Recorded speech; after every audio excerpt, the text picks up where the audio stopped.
Hi everyone, welcome. Hi, good evening. Hi Sudhiti.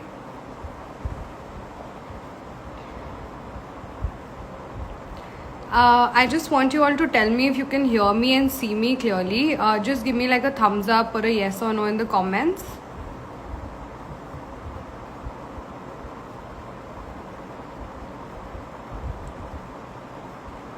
Hi.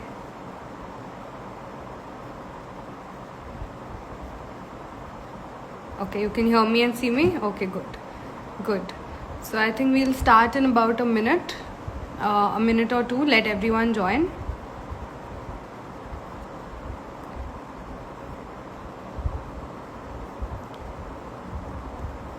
Hi. Thanks, Udit. Glad you're here for this session today.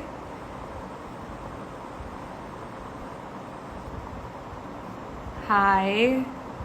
Hello. Okay. So for today's session, it is basically on section 377 and 376. We have a very special guest today with us. His name is Mr. Jayant Bhatt. He is an independent litigator in New Delhi, based out of New Delhi.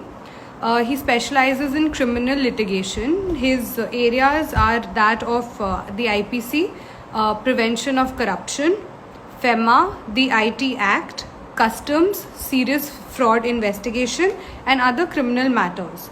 Now, he worked in Dubai for about 2 years, and then he came to India and he worked in the chambers of Mr. Amit Sibbal, and then he went independent. He also has a very active LinkedIn profile. So you all must check him out on LinkedIn. I've heard a lot of praises about his posts on LinkedIn and the kind of things he shares with the people who follow him.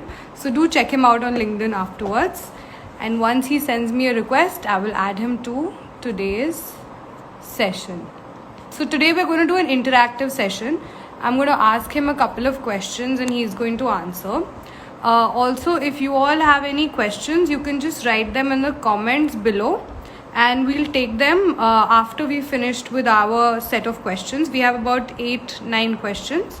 So we'll deal with those and then we'll take up all of your questions. So while we're talking, you can just add whatever questions you wish to ask Mr. Bhatt and I will take them up and ask them for you.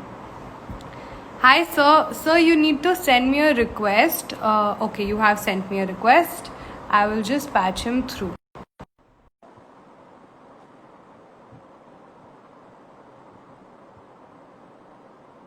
Okay, we're just waiting for sir to join. It is connecting. Hi sir, good evening. Hi, Janvi, how are you? I'm good. How are you? So far, so good. Thank you so much. Yes. So all our viewers have logged in. A lot of them will keep logging in as we continue this session. Right. Sir, I think we can tell our viewers a little bit about section 377 and 376 till they join in. Yeah, sure. Okay. So sir, please, you're the guest today, so you will explain it to our viewers. Right. I think it's I've a been very yeah. You have been talking. Right. I think it's a very interesting topic for the day. I'm anticipating a lot of questions and participation from the audience because this is a topic on which everyone has a view and rightfully so. Because it doesn't matter what walk of life you come from, what race, religion, sex, creed you have. I think everybody is equally impacted. So I'm actually looking forward to this wonderful session because sometimes you have to answer questions which you expect and sometimes which you're not even anticipating. So let's hope that we get interesting questions both from you and from your audience. And considering that, we'll take the session further. okay. So for my first question, I want to ask you if someone has been sexually assaulted, Right. what procedure that they should follow after that, and in case the procedure is not fair, what are the safety precautions they can take in order to ensure that it's handled fairly and justly? Look, if anybody has been arrested, I always tell people, please keep the number of your lawyer on your speed dial. That's the first thing that people should do these days. Anybody that you know in your family, your friend who is studying in a law school, any lawyer that you may know in the vicinity, or a family lawyer for that matter, please keep their number handy. It doesn't matter whether they do criminal law or they don't. It's important, that you must have an access to justice at all times, because many times we have seen that police can act very whimsically, even on a wrong complaint, and they can tend to arrest you because these are non-billable offenses, both the 377 and 376. And over the years, people have been subjected to wrongful, arrest, or wrongful, trial, or wrongful conviction also. So I would say keep the number handy. Be aware of your rights. Especially the Navteej Johar case has attained wide publicity, and the judgments before that also, which has propelled Navteej Johar to happen eventually. Wide publicity by the state, by the center, by private organizations, by NGOs, by welfare societies, so on and so forth. Youth organizations, they have all joined hands, and I think in doing so, they have made it a very well-known, legal agenda, that what your right should be and how you should be able to protect yourself. Okay. Okay. So how should a person who is affected by or has been assaulted, has suffered a sexual assault, how should they go about filing a complaint? Right. Look, so the modus of FIR is very simple. Anybody, either the victim or family or friend of the victim, have the right in law, just like a PIL, so as to say, to simplify it, to go to a police station and lodge a complaint, on the basis of which a FIR has to be registered. Especially, Supreme Court has now made it very clear that in women-related offences, when it comes to 376, FIR has to be mandatorily registered. A police station person cannot tell you that I'm not going to register an FIR. The same doesn't hold true yet for 377, but for 376, the Supreme Court's verdict is very clear that if there is an offense against women, either in normal rape case or a gang rape matter, then they can directly go to the SHO of a concerned police station, or in case the offense has transpired in transition, then a zero FIR can also be lodged. Okay. Okay. So what do you think is the role of forensics and DNA when it comes to DNA technology when it comes to Section 376?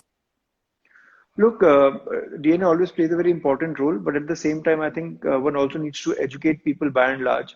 Because what happens is, by the time a person lodges the report to police, if they've had a bath, then crucial elements which may be utilized by the forensic team or by the investigating team in terms of blood sample, semen sample, any other bodily sample like hair or skin, if they're washed away, then the investigation becomes a little weak and people can't do much. So I would say it's important to educate everybody in the society, either whether it be school children, whether it be college-going people, whether it be member of civil society, because this is a crime which travels far and wide. As I said, it doesn't discriminate. A perpetrator of the crime can attack any victim at any point in time, and that is why we have very strict rape laws in the country. We have very strict POCSO, prevention of sexual offences against children law since 2012. So all these things are very crucial. And I think so far as DNA is concerned, if the victim is aware of her rights, then please don't take a bath. Please do not contaminate a crime scene. Go to the police station or call 100 number. Tell them that this is the place where the crime has happened, and then it will effectively help the investigating agency to collate all the evidence and put them across the FSL team, the forensic labs team, to ascertain if the person who has been alleged and accused in a criminal matter, was he the right person or was he the wrong person? So that the whole crux of trial, then it comes down to the development of the the DNA report by the FSL team and by the investigating team together. Okay, okay. Someone here is asking a follow-up question. They're saying whether this should also come under other atrocities. Do you think it should also be it should play an important role in other crimes, DNA technology and, forensics? Because we've Absolutely, yeah. Why yes. not? I mean, it depends what's the nature of this crime. Normally, in all your serious criminal matters, you even in murder, kidnapping, you use forensics, and even otherwise, in white collar crime, you have a forensic audit to take the paper trail and other things. So forensic is always a very crucial part of any criminal investigation. And now, especially in 2020, people are aware of how forensic or other normal audits are done, or how DNA samples are taken. If you're going to a crime scene, if there is a blood pattern, you can look at that and you can, investigate a crime scene properly. So, there are different angles to different crimes, and police teams are very well equipped with their investigation people and their forensic analysis people to look into a crime scene a little more, yeah, with an open mind, and have their team so that crime scene is not contaminated. At the same time, it helps them to build a case against the accused. Okay, so you mentioned that forensics is a very crucial part when it comes to criminal investigation and to build a case. Right. Now, so keeping in mind Section 376, what do you think is the meaning of consent? And how we talk of consent in normal day-to-day terms, right? So, is there a difference between how we talk of consent normally and what we mean by consent in legal terms or in a legal case? So consent, as normal people understand, is what consent is. It has to be expressed and it has to be implied. That there cannot be an iota of doubt when you speak of a person's consent to a sexual intercourse or to any sexual activity by which they are voluntarily, coming in contact with other party or a partner.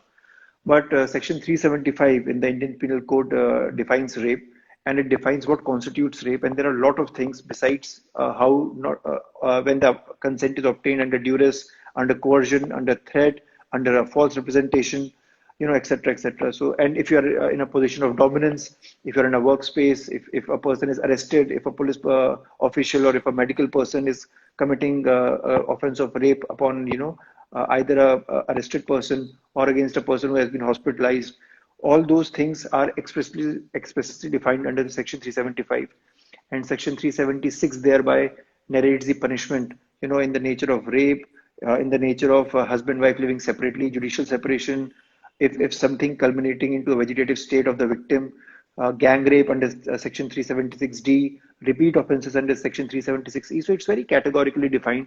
Consent, as we know, is what consent is. If a woman says yes, either by her spoken words or by her express actions, is a consent. The moment she says, look, no, or she is not inclined to any sexual activity, then then she has not given her consent to the perpetrator of the crime.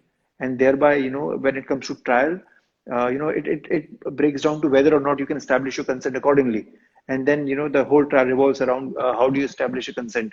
So that's very important, that's an important question. But when we speak of consent, consent categorically means that you have said yes to a particular activity. Okay, okay. So you're aware of the High Court bail order of Karnataka High Court, where it is stated that it is unbecoming of an Indian woman to sleep after rape.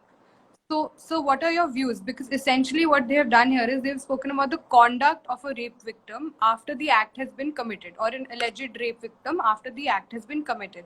Right. So what are your views on this? If I'm not wrong, I think this part was later expunged. I mean, this observation.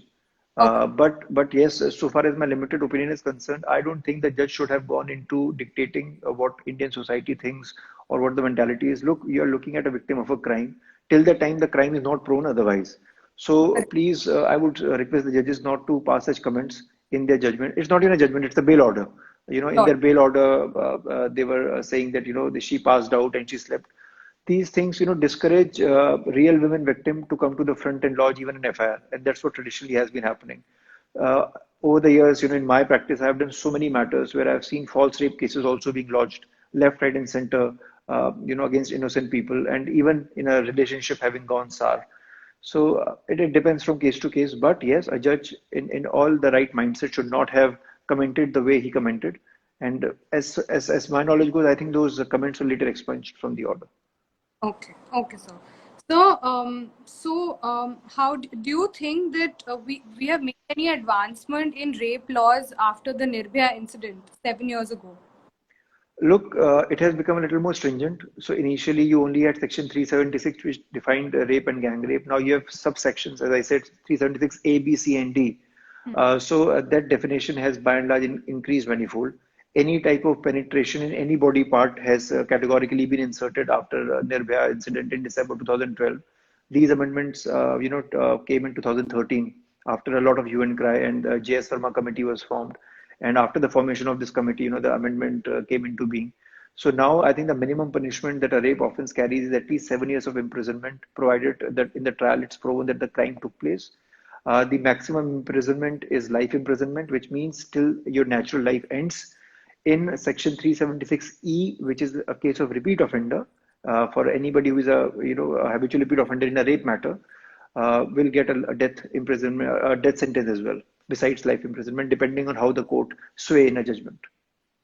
Okay. So a follow-up question to this: in the Nirbhaya case, we saw that the death penalty was there was a death penalty that was awarded, and this was challenged at several levels, and one after another, and Right. it was reported in the media. So my question to you is, do you think that the provisions of Indian law which allow a death penalty in a rape case to be challenged excessively and therefore delay the process of the ultimate, punishment, do you think that obstructs the justice, or do you think that's, counterproductive to what we're trying to achieve, or do you think that it is required in today's times? Look, I think, Janvi, we should not quantify it in terms of just one matter only. Yes, Right. Nirbhaya was a highlighted matter in the country, but it was not the only gang rape matter which has happened since independence or even pre-independence. The mechanism of law, as it stood for Nirbhaya's victim, stands equally for anybody who has been awarded a death sentence or a capital punishment. So I don't think it would be right for me to say that the law is slow. We have to realize that it was a fast track trial done by the Delhi trial courts back then, and a quick conviction was secured by the state, and subsequently even Delhi High Court and then later Supreme Court also concurrently upheld the punishment to all the victims. So I think the seal and the chain and the sequence of all these events was solidified by concurrent judgments by all the three courts. And later, I think even the president was not in favor of pardoning the accused. So yes, now they are hanged. Now they are dead. They have been punished duly for their crime. But I think to say that it should only apply to a particular type of rape offenses and not other offenses would be a wrong precedence to set. The people in their wisdom, the Constitutional Committee and either the law committees in their wisdom, when they formed the law, they knew what they were doing. And I think it's only right, sometimes let's say the courts may also err in a particular frame of mind. And there have been instances in this country where, president has given pardon to capital punishment. So I don't think there's anything wrong with that. And the domain between the executive and the judiciary is always very thinly and a very thinly balanced. So I think it's just about right. Okay. Okay, sir. So as per Indian law, rape only occurs when there is a penetration by a man, right? So the law is silent on whether there is, in cases of rape by a woman, whether it is rape or not. And also with same-sex rapes, it's only applicable to a same sex as far as they're male and not female. So what are your views on this? Look, I think the interpretation is a little faulty because the moment you read Section 377, by the Navtej Singh Johar judgment, the anomaly between Section 375 and 377 is now streamlined. They fall on the same pedestal because the whole crux of Navtej Singh Johar judgment was if you provide consent between man and women, then it doesn't tantamount to rape. The same logic applies to Section 377 also between same-sex couple or even between transgenders or the third gender, as we now popularly call it. So we must also realize that if you read Section 377, it starts with the word whoever. It doesn't define a gender. So a close reading of the section says whoever involves in the activities of carnal intercourse or a sexual intercourse, so as to say between man, woman, and beast, and that's how the language goes. So whoever doesn't set a gender in itself, and also the moment we say homosexual, I must bring it to your notice that it has been clarified by Justice Nariman also in the Navtej Singh Johar judgment in his opening remarks that homo does not mean men. The Greek connotation where the word stems from homo means same. It means same sex. Correct, yes. So, and in India, unfortunately, we do not have enough data to, guide us or point us as to how many 377 offenses have taken place post-independence and in how many acquittal or convictions were secured. So that could have given us the right pointer. So Supreme Court in Navtej Singh Johar judgments have discussed about 5 to 7 of these judgments, but some of them were pre-independence era, few of them were just after independence, and mainly between men and men. 2, 3 judgments that were cited within them. None of the judgments or none of the reading covers a lesbian relationship, or any transgender relationship. So they have spoken about things by and large. And also, when we speak of 377, when we say women can't do it, I think women also have an equal right if they can, especially married women, because there is a concept that what do women do, because in we don't recognize marital rape. But if you read section 376B, and it's a very clever section after Justice J.S. Verma committee inserted it. It says if you are living in separation, the husband and wife, then any sexual intercourse against the will of the wife will tantamount to rape under section 376B. Now you must also realize that in a country like ours, not everybody has a luxury to move out of the house. And Correct. I have contested divorce matters personally where the husband and wife living in the same apartment but were in different bedrooms, and they Right. have not consummated their marriage thereafter. So that tantamounted to judicial separation, on account of which divorce was given. So if you get a good lawyer's advice, my advice would be, even to the women folks especially, if you are living under the same roof but in different rooms, and your husband tries to force himself upon you, you have a right under section 376B. You have a right under section 377 to say that either a sodomy or unnatural sex was Right. being forced by my husband. So, Right. women can also, and especially for transgenders and for, I think, lesbians also, I would say 377 should apply equally.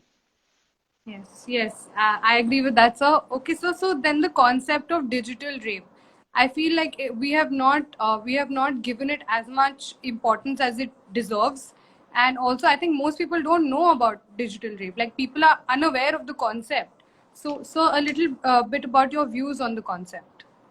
Look, people say that what type of penetration would tantamount to 375 or 377. And when we say digital rape, it can have both the connotation.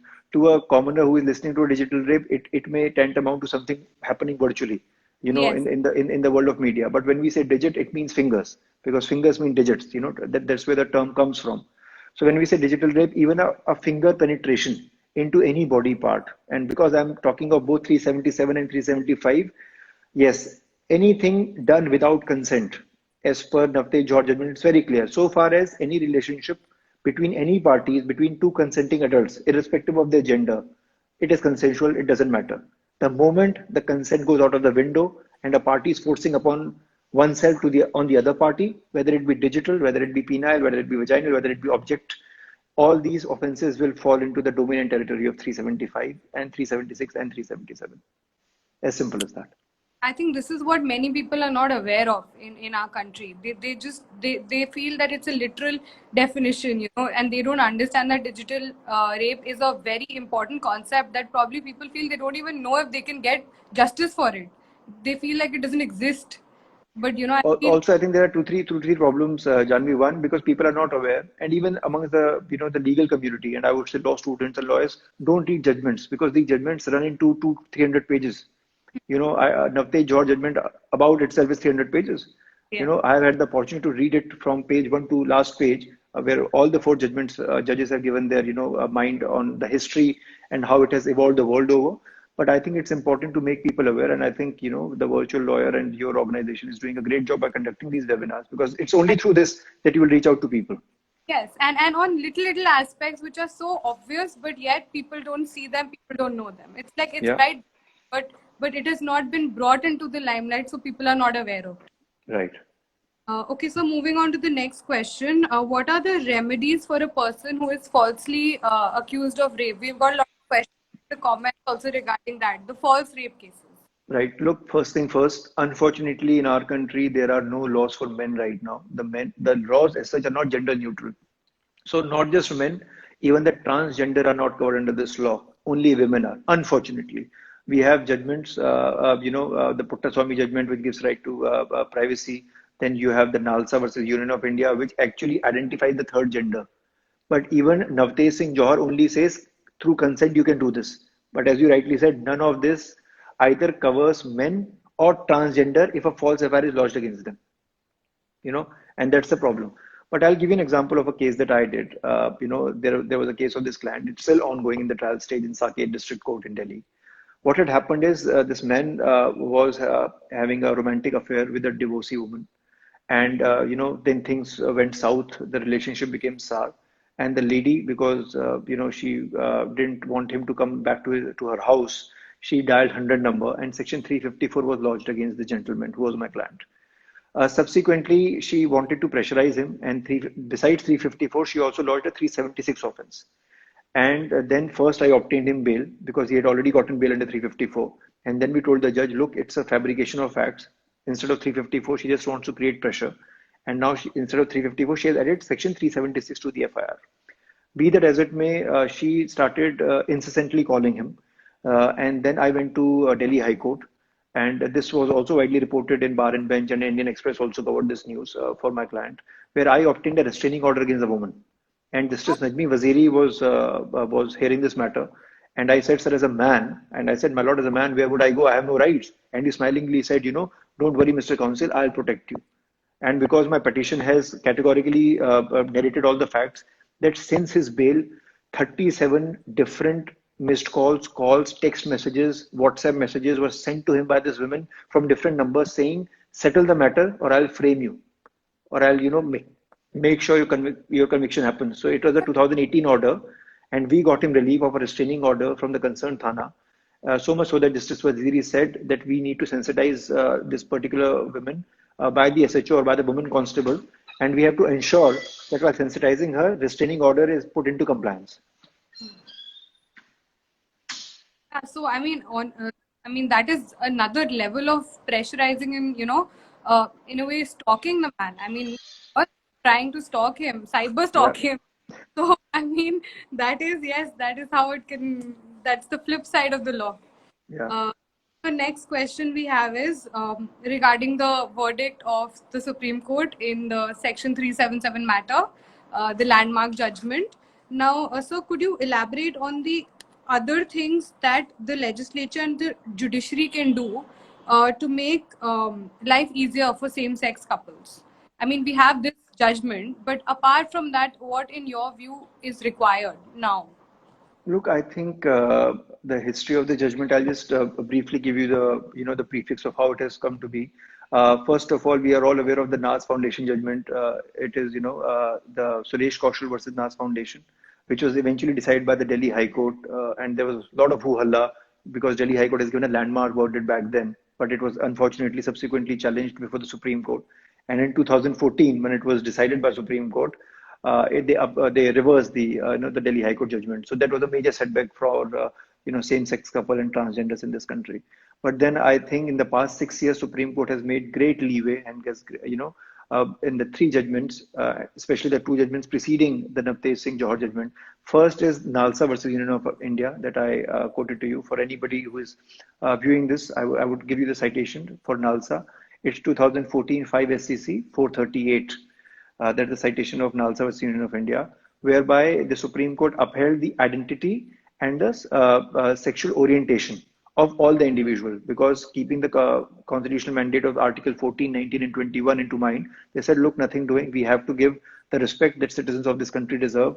And transgenders especially were given this prerogative that they can choose to identify themselves either as male, female, or as a third gender when they're filling the form. And the Union of India and the government and the state government were given express directive that, look, when you're putting the forms either for job, employment, or whatever courses, even for education, you must put that column there so that, people are not unnecessarily discriminated. So I think that was a great step in addressing this issue. Then came the case Puttaswamy judgment in 2017 by Supreme Court. Citation is 2017 10 SCC page 1.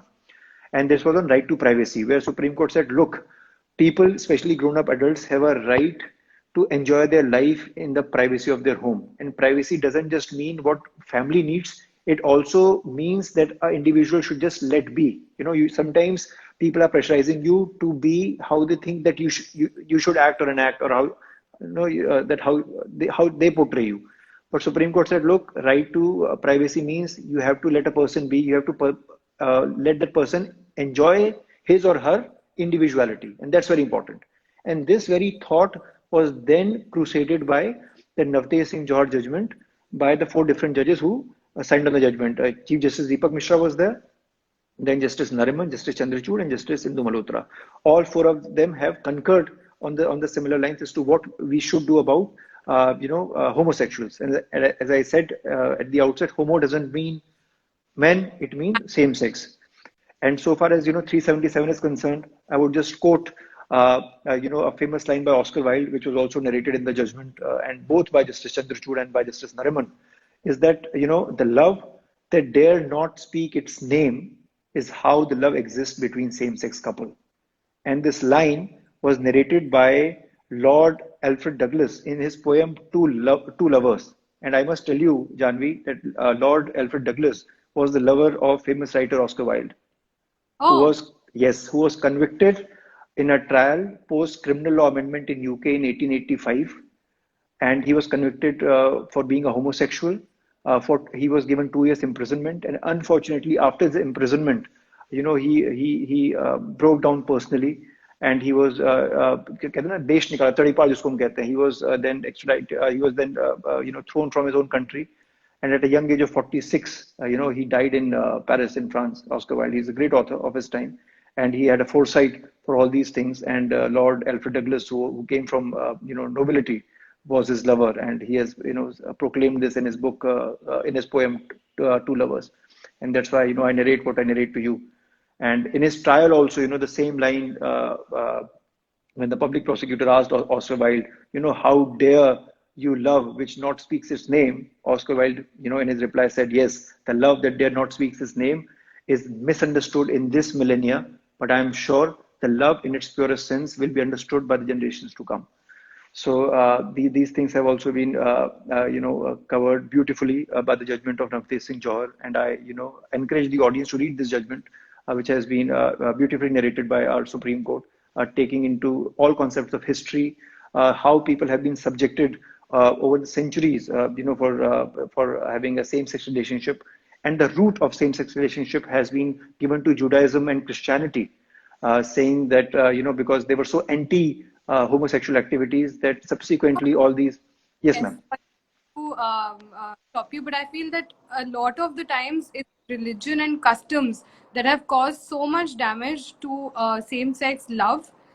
As I mean, law comes later on. Law is evolving now, but over, I think, more than the law, it has been the customs, the rituals, the social norms that have sort of suffocated same-sex love from growing. Unfortunate has been, there is a famous Urdu शायरी जो कहती है कि इश्क की राह में रोता है क्या, अब आगे आगे देखिए होता है क्या.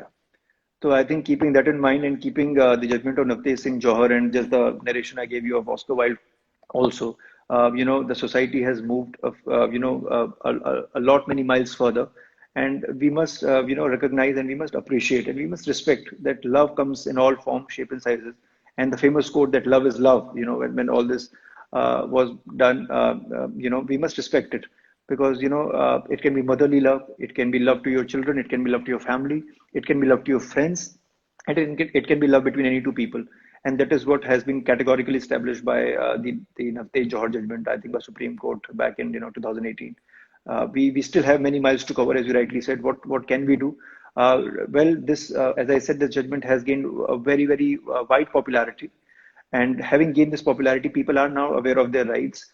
A lot of red light areas, a lot of transgenders were traditionally harassed by police people. Not that they're not harassed now, but they were harassed by people traditionally. So the harassment, I hope, should come down, or should have come down after this judgment, because they know what they're doing. They have law now to, give them the strength to fight for their rights. So things have changed. The societal mindset, look, always takes time to change. It doesn't change over a day. People are still very conservative in the country. But I think any sensitive topic, any topic like this requires a widespread advertisement, requires a widespread education also, through different means and modes.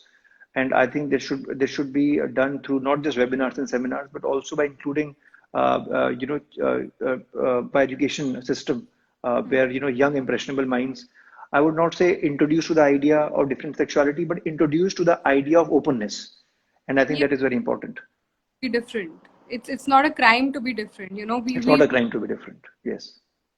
I feel it's very straightforward. I mean, you have to top your class, you have to win the competitions, you have to be the golden child. I mean, it's very straightforward. They should allow, the system to make it okay for people to pursue other interests and to be different, and not be, the straight shot topper, or the straight shot goes to MIT, or someone, basically someone could be a poet, someone could be a teacher, someone could be a painter, but all of them need to be encouraged at the same level. And that is what I feel personally is lacking in our education system as of now.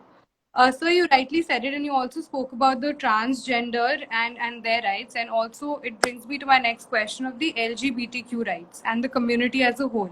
So, sir, keeping in mind Section 377 and the judgment, now, do you think it was adequate in addressing the issues or the entire concept of the LGBTQ community in India, or do you think there were some aspects that were left out and we may need to revisit at some point?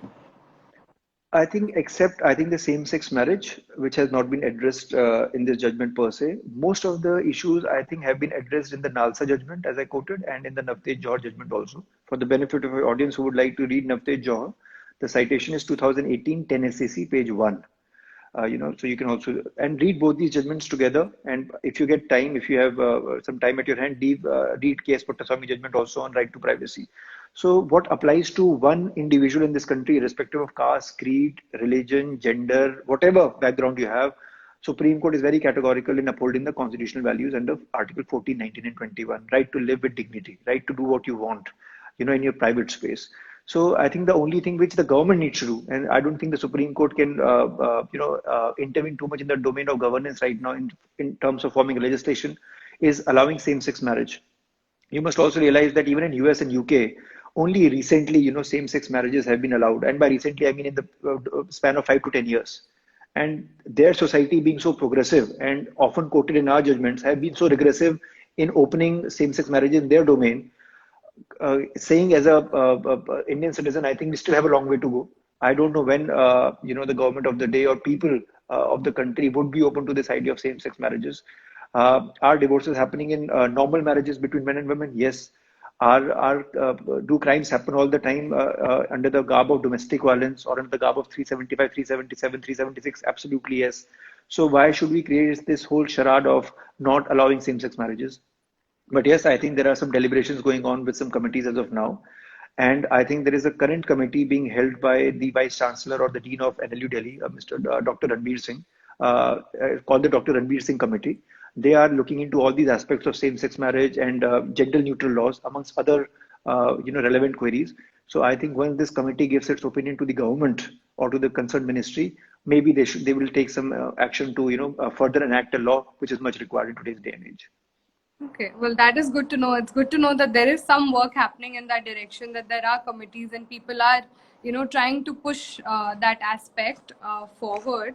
Sir, now it brings me to the other aspect of Section 377. Now, we know that over the past few months, especially after the lockdown, there have been a lot of videos that have been circulated online regarding animal cruelty. Like there are TikTok videos, there are other videos, they're just going viral, and you see a lot of abuse of animals. Now Section 377 also deals with abuse of animals. So what do you think, is the relevance of this section? Do you think it is relevant in today's time, or do you think that there should be a stricter law, or do you think it's adequate regarding the virtual videos of animal cruelty? Look, I have not seen these videos, Janvi, but I'll tell you there are two answers to your question. Number one, when we talk of cruelty on animals, whether it be this lady elephant, the pregnant lady elephant who was brutally murdered, or we talk of, let's say cats or dogs being mowed down by people, or their limbs being, segregated. So those fall under the Animal Prevention of Animal Cruelty Act. There's a different act for that, and you can, have people prosecuted, so on and so forth.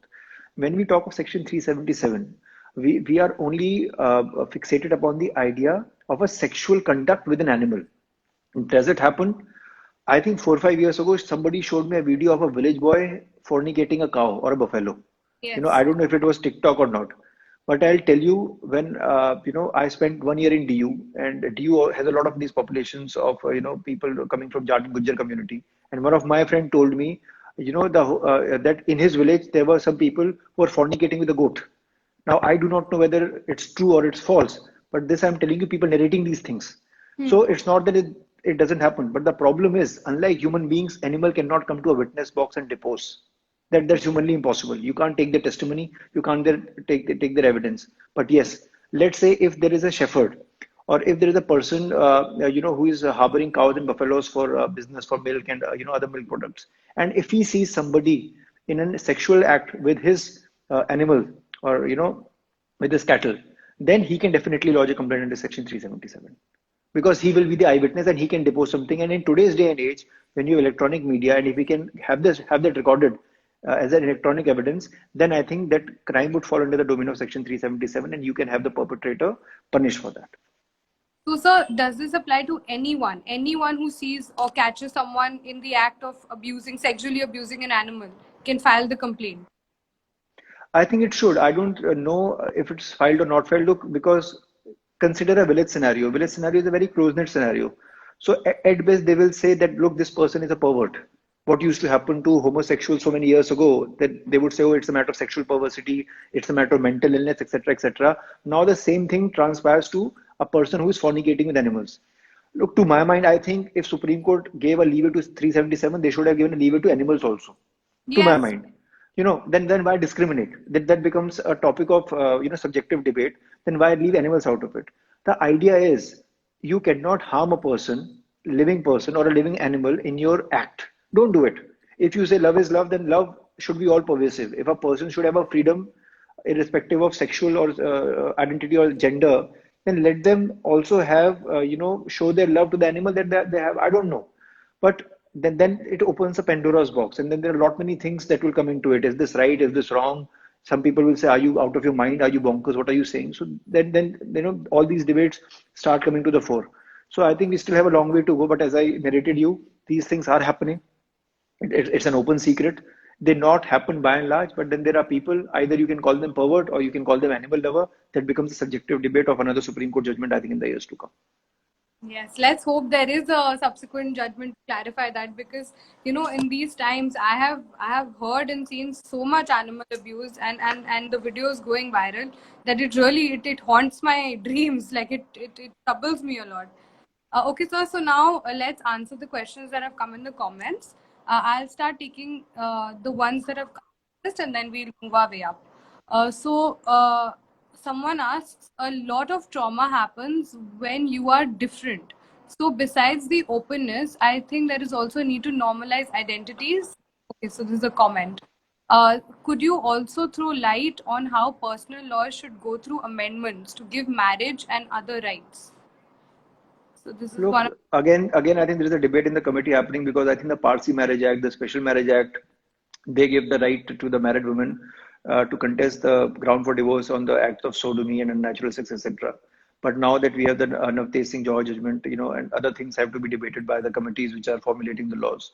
So I think we'll have to deliberate as to what is happening on that angle. Madam, you just read a comment before this. Can you go back to that comment? It was a lot of trauma happens when you are different. So besides the openness, I think there is also a need to normalize the identities. Look, the whole concept of being different, don't assume yourself to be a victim. For example, the moment a FIR is lodged against in this country specifically against anybody, even if they have not committed a crime, society tries to ostracize them and say, look, he's a criminal. You only become a criminal post conviction, and that conviction has to be eventually affirmed by all the superior courts in the country. But people don't realize that, because society works in terms of herd mentality. जो एक आदमी कहेगा वही अगर 100 आदमी repeat कर देंगे, then they start to discriminate against you. It happens in school in forms of bullying. It forms in society against in forms of social bullying or cyber bullying in today's day and age. So please don't subject yourself to this trauma. I know you have just put in a comment, but this is my counter comment to your trauma or your suffering. Don't subject yourself to all these things. The law is on your side. Make the most use of it. Okay, so Kajal has asked a question. She says that can you please throw some light on the promise to marry in context of section 376? So basically, when someone alleges that they have been raped under the promise of marriage. Look, there are conflicting judgments on this. Sometimes, and what happens, you have to understand the human psyche. Promise to marry, I think, is one of the most stupidest thing to be inserted in this 375 or 376, personally speaking, and as a criminal lawyer, because promise to marry can fall from either side.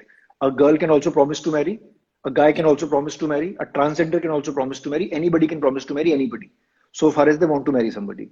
Now, the moment there is a U-turn, you only punish the man. I mean, that doesn't sound logical or legal. Legal it is, but it doesn't sound logical or fair to you, right? Now, in today's day and age, when people are having live-in relationship, long-distance relationship, we are living in the age of Tinder, Bumble, Hinge, etc. To say that, oh, I met at a particular date and we had fantastic 10 dates and we wanted to settle, but eventually one of the parties backtracked because they didn't want to commit. Now, non-commitment cannot be a crime.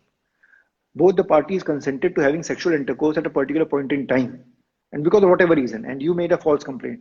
And I can tell you, Janvi, so many matters that I've done over the years, most of them have been on this false pretext of marriage, that somebody wanted to marry somebody, and because they took a U-turn, they falsely came to be married. And I'll give you an example of one of the cases I did about 7 years ago, where this lady came to me, and she has a fascinating story. So she befriended somebody on Facebook. Through Facebook, she met person A, had sexual relations with him. From person A, she also met person B, who was the younger brother of person A, also had sexual relationship with him, and then fell in love with person B and said, I want to marry him. Please get a FIR lodged. And then we had to get a FIR lodged on person B, and it only got compromised later when he agreed to marry her to get him bail and later acquittal. Oh. Yes, so people can be twisted. Let's not go on all these newspaper clippings and fancy Bollywood or Hollywood stories that you see. Real life is much more interesting, much more masaladar, and much more twisted. Unfortunately, but it is so. Especially for a criminal lawyer. Especially for a criminal lawyer, because we see the darkest side of the society. Yes. Okay, so another question by Abhi. He says, what if a married woman not living in separation is subject to unconsensual, non-carnal intercourse? Is it a crime under section 377 or 376? You'll have to repeat because there were too many Yes. jingos in there. Yeah. What if a married woman who is not living under separation so basically she's living with the husband, is subject to consensual non-carnal intercourse? Is it crime under 377 or 376? 377. I'll tell you why. Because most of the time, when in my matrimonial cases, when my clients come to me, especially lady clients, I sometimes say that were you subjected to this either unnatural sex or sex against consent? And most of the time it's consensual. Sometimes they don't want to agitate section 377 to make a harsher punishment, because they know the moment you go for section 377, the person would be put behind the bars. As a matter of legal strategy, you can always lodge a 377, because as I said, if you read closely section 377, it says whosoever. It doesn't exempt married or unmarried people. It says two consenting adults. So would it be hit by section 375? Eventually, one will have to file as FIR under 377 as a married person and see how the constitutionality is eventually challenged or upheld in a particular judgment. Okay. Another question. So a lot of men are asking these questions. So even adultery is biased towards men. Is it or is it not, sir? This is Abhishek. But it's not a crime anymore. So you should be happy if you are married, that is. So it doesn't matter. It's just a ground for divorce. That's it. Nothing more. That's it. Yeah. Okay. So Prachi asks, sir, if a false rape case is filed and there is money demand, will it come under extortion?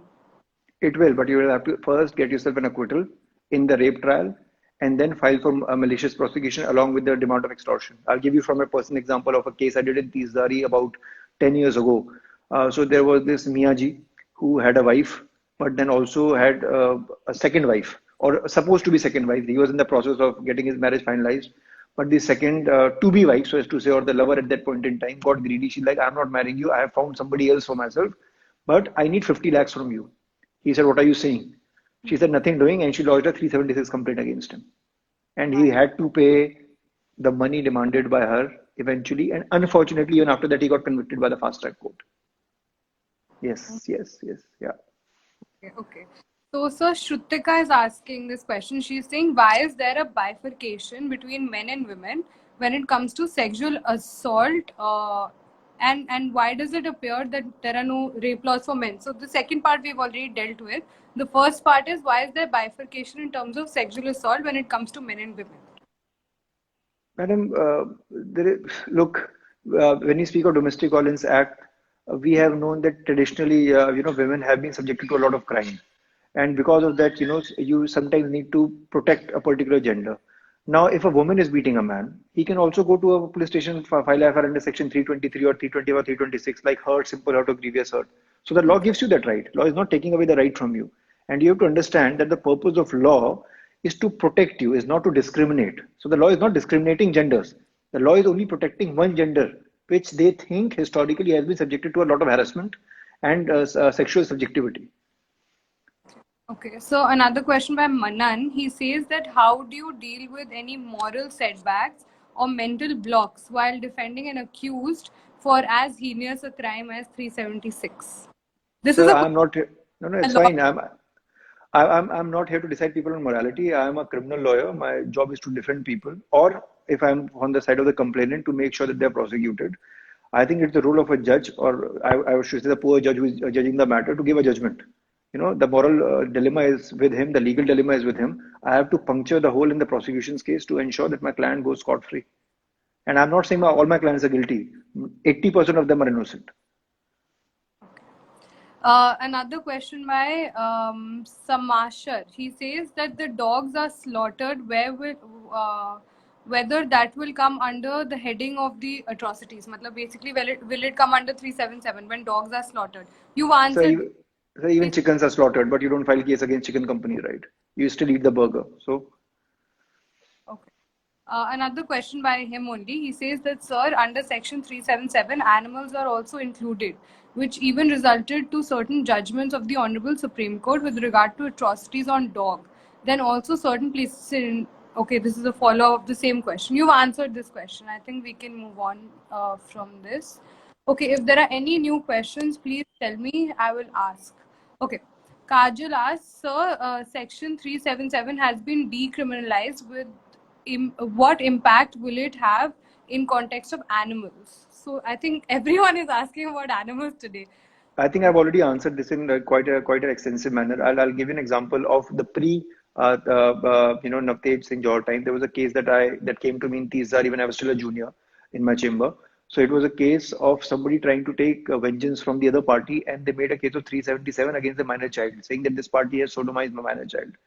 And please understand, whether it be 375 or whether it be 377, people still use it as a tool to extort money, to arm twist you. And I'm not talking of genuine cases here. I'm talking of false cases. And when you see a trial, please see the data available. How many cases are actually filed, and how many cases are actually compromised in between, and how many cases are actually, resulting in acquittal. Because either the person will go underground who has made a complaint, or once they get the money, they will turn hostile witness, or they will make a compromise, or will get married, or any n number of factors. So there are a lot of twists and turns to a criminal trial, and nobody commits a crime. Please understand this, with IPC in their hand. As it is, majority of the population of the country is uneducated, illiterate, अंगूठा छाप है, उनको नहीं पता IPC क्या कहता है.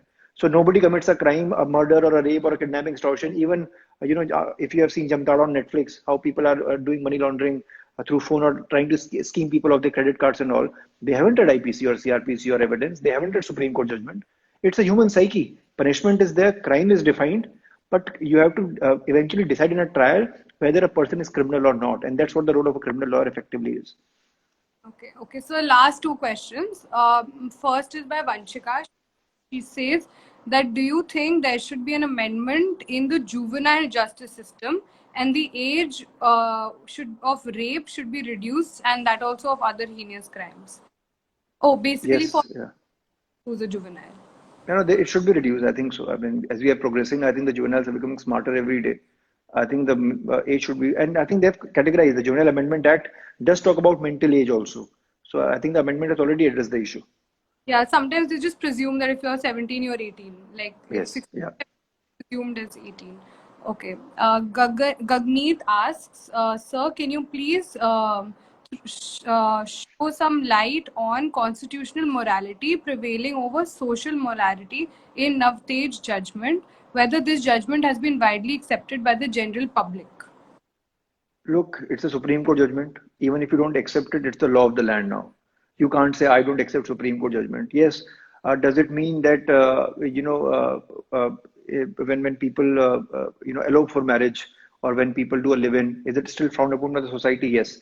Morality is different from social acceptance, and social acceptance is completely different from constitutional morality.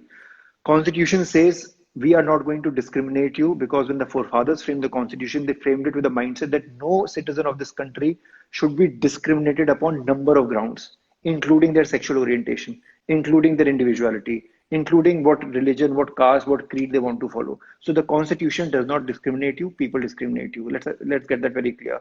And people always discriminate people. That's why we have so many acts. We have SC, Act, we have now POCSO for protecting the children. We have amendment of 375 after Nirbhaya. We have Navtesh Singh Johar judgment. We have the Nalsa judgment for giving respect and much needed quota to the third gender. So all these things have come, and nothing. And as you said, na, be you ever so high, the law is above you. So when Supreme Court has said something, that's a law, and it will always be above you.